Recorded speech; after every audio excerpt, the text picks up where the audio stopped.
Before auscultating the heart, let's review normal heart sounds. Closure of the heart valves creates a pair of audible heart sounds. The first sound, S1, accompanies mitral valve closure. The second sound, S2, accompanies aortic valve closure.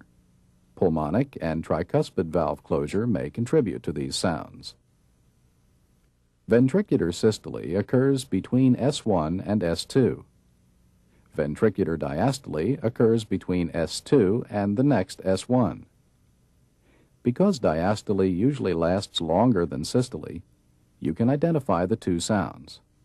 1, 2, 1, 2, 1, 2.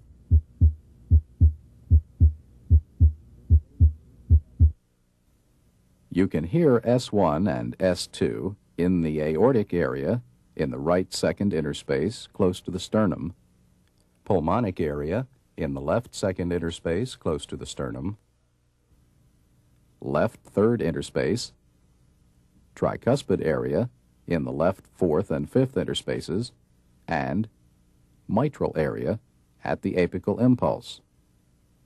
The aortic and pulmonic areas together are sometimes called the base of the heart.